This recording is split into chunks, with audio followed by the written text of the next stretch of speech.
hindi pasaway. Amen! Mabuti na lang, mga tao rito nakikinig ng salita ng Diyos eh. Alam mo, nung ako'y nangaral doon, sa Tandang Baklaran, walang nakikinig. Lahat yun sa lahat ng ginagawa. No? Mabuti na lang dito, kahit na meron silang hawak at may ginagawa, nakikinig sila. Tingnan mo ha, lahat na nakikinig, magsabi, amen!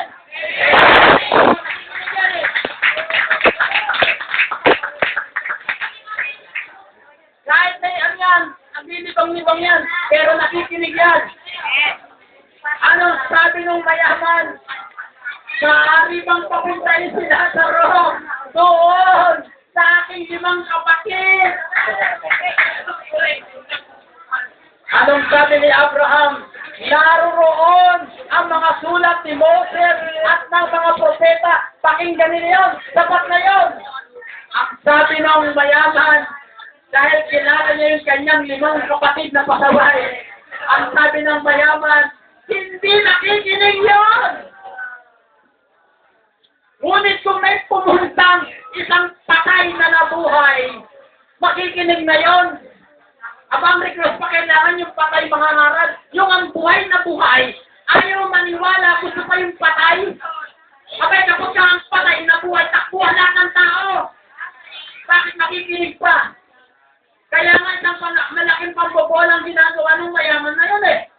Kaya ano sabi ni Abraham, kahit na pumunta roon ng isang patay na muling nabuhay, hindi maniniwala yun. Mabuti na lang, meron ditong buhay na pastor na nangangaral ngayon, na pinakikinggan ng mga tao ngayon, na may pananampalataya sa puso, na magkakaroon ng buhay na walang hanggan. Lahat na tumatanggap sa pananampalataya kay Kristo, magbigay ng malakas na amen. Hallelujah! Kaya po namin kayo mga kapatid, upang lalo pang lumakas at kayo lumago po sa pananampalataya. Diyan po sa bahay ni Sister Cora Piopar, kay Marcos po ay mayroon po pag-aaral ng salita ng Diyos dyan. Kung kayo po ay mayroon po tanong, maaari po kayo malaya po kayo magtatanong po at pati sasagutin po ang salita ng Diyos. Inaanihan po namin kayong lahat. Libre po ang pasok doon. Wala hong entrance. Amen po ba? Minsan may merienda, minsan lang. Palakpakan niya natin si Lord. Ako'y nabiyaklas ang mga tao dito. Ano mo kung bakit? Pero responsive talaga sila. Amen po ba? Pero sa pagkakataong ito, kapatid, meron lang akong kahilingan. Maging seryoso tayo sa pagkakataong ito. Alam ba ninyo, maraming tao namimili ng lugar kung saan nila kakausapin ng Diyos. Ang sabi ng iba, pupunta ako sa Israel, kakausapin ko ang Diyos. Yung iba'y pupunta sa bundok, kakausapin ng Diyos. Kapatid, nangako ang ating Panginoon. Saan man may 2, 3 nagtipon sa kanyang pangalan, siya ay nasa kalagitnaan. Kaya ano man ang sabihin mo ngayon, naririnig ng Diyos. At pwedeng kausapin ng Diyos sapagkat siya'y makapangyarihan, siya'y nasa lahat ng dako, siya ang nakakaalam ng lahat. Kaya pwede natin kausapin ng Diyos ngayon. Kapatid, willing ka bang bitawan muna sandali sa loob ng 5 minutong panalangin? Tayo'y kakausap, tayo'y makikipag-usap sa Diyos. Willing ka ba, kapatid? Inaanyayahan kita ngayong kapatid. Be serious. Ngayong oras na ito, mananalangin tayo, kakausapin natin ng Diyos ang sincere. Masinsinang kakausapin natin ng Diyos. Sasabihin natin sa Kanya, Panginoon, mula ngayon, sumasampalataya ako. Ayoko mapunta sa impyerno. Ang gusto ko, Panginoon, mangyari sa buhay ko ang nangyari kay Lazaro.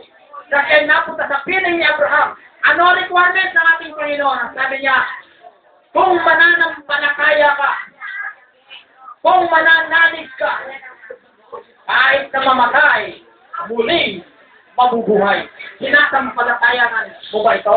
Yan po ang tanong ng ating Panginoon. Inihiling ko po, lahat po ng nananampalataya sa ating Panginoon, lahat ng nakikinig, lahat ng susunod sa ating Panginoon, lahat ng gustong tumanggap kay Kristo, inaanyahan ko, ay kung lahat ay tumayo at aawit po tayo ng isang awit ng paglapit sa Diyos.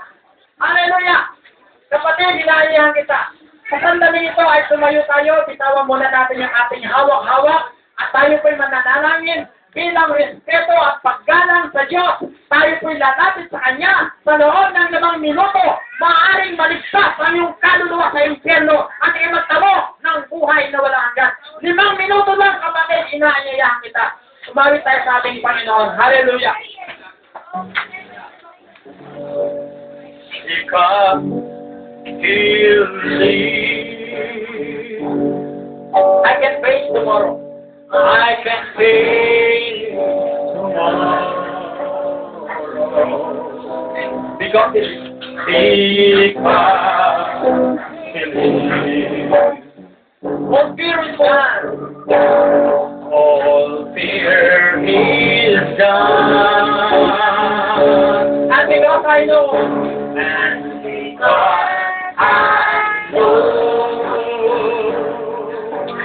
know He holds my future, and like His word, believing just because He'll leave. kapatid, sa oras na ito, tayo po'y mananalangin. Sa lahat ng sumasampalataya ngayon kay Jesus na ayaw mapunta sa impyerno, sa lahat ng gustong tumanggap kay Kristo bilang Panginoon, inaanyayahan kita, tumayo ka at tayo sumunod sa maikling panalangin na ito. Sabihin natin, mula sa kaibuturan ng ating puso, sabihin natin, Amang Diyos sa langit. Lakas mo ba kapatid, sabihin natin, Amang Diyos sa langit. Amang Diyos sa langit, Lumalapit ako sa iyo. lumalapit ako sa iyo. Nakinig ako ng iyong salita. Nakinig ako sa iyo. Nanampalataya ako sa iyong anak Nagkalataya ako sa iyo. sa kanyang mga sinasabi. Lumalapit ako ngayon. Kinikilala kitang Diyos. Makapangyarihan. Banal. Mahabagin. Kinikilala ko rin ang aking sarili. Na ako'y nagkasala. Nalayo sa iyo. Patawarin mo po ako sa lahat ng aking mga kasalanan. Nananalig ako. Si Jesus Cristo ay ipinako sa krus dahil sa aking kasalanan. Mula ko ngayon, si Jesus ay namatay para sa akin upang ako'y mamatay rin sa kasalanan na ito. Si Jesus ay nalibing. Kasamang nalibing ang aking lumang buhay. At si Jesus ay muling nabuhay upang ako'y magkaroon ng bagong buhay. Mula po ngayon, ako'y nakikiisa kay Kristo. Sinasampalatayanan ko siya, aking Panginoon at aking tagapagligtas. Maraming salamat po sa kapatawaran. Hinihiling ko, Panginoon, na isulat mo ang aking pangalan sa aklat ng buhay. Isama mo ang aking pangalan sa iyong minamahal na mga anak. Mula po ngayon, ako'y nakarehistro na. Nakatala ang aking pangalan sa aklat ng buhay. Ako'y mamamayang langit na. Maraming salamat po sa paglilinis mo sa akin, sa kapatawaran. Mula po ngayon, ako'y pinago mo na. Ako'y may bagong buhay na. Hinihiling ko, Panginoon, na patuloy mo po akong patnubayan, ingatan sa lahat ng oras. Maraming salamat sa kaligtasan.